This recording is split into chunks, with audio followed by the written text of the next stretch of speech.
আর জি কর কাণ্ডে এবার নয়া মোড় সামনে এসেছে। সেই দিন অর্থাৎ ঘটনার দিন ময়না তদন্ত না করালে রক্ত গঙ্গা বইয়ে দেওয়ার হুমকি, এই মন্তব্যই করেছেন সেই চিকিৎসক অপূর্ব বিশ্বাস। এবং সে প্রসঙ্গেই মন্তব্য করতে গিয়ে পানিহাটির তৃণমূল কাউন্সিলর কিন্তু দাবি করছেন যে সেদিন এই হুমকি দিয়েছিলেন সিপিআইএম এর প্রাক্তন কাউন্সিলর সঞ্জীব মুখোপাধ্যায়। বিস্ফোরক অটোপসি সার্জন অপূর্ব বিশ্বাস তিনি কি বলেছিলেন যে নির্যাতিতার ময়না তদন্ত ওই দিন না হলে রক্ত গঙ্গা বইয়ে দেবো। আপনাদের শোনালাম সেই মন্তব্য এবং সেই অভিযোগ অস্বীকার করেছেন কিন্তু সিপিএম এর প্রাক্তন কাউন্সিলর সঞ্জীব মুখোপাধ্যায়। তার সঙ্গে আমরা ফোন লাইনে যোগাযোগ করেছিলাম, তার কি প্রতিক্রিয়া শুনবো।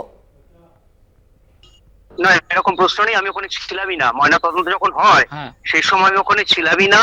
আমি ওর থেকে কাগজপত্র নিয়ে এসে বডি যখন ময়না তদন্তে নিয়ে আমি আর মেয়েটির বাবা তখন তারা থানাতে ছিলাম। আমি ওখানে ছিলাম না।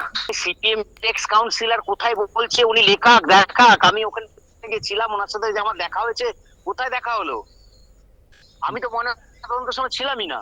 যখন ময়না তদন্ত হয় ওকে ওপর থেকে নিয়ে আসে, সে নিচে যখন মর্গে নিয়ে যায় সেই সময় মর্গের বাইরে ওখানে দাঁড়িয়েছিলাম। আমি ওর বাবাকে বললাম তাহলে এক কাজ করি, যখন এখানে পোস্টমর্টমটা হচ্ছে আমি তাহলে তুমি ওরা চলো, এরা তো সব আছে বাড়ির লোকজন আর ওর মা বৌদি আছে না, ওরা সবাই আছে, তো চলো আমরা যাই, আমরা যে এফআইআরটা করে আসছি।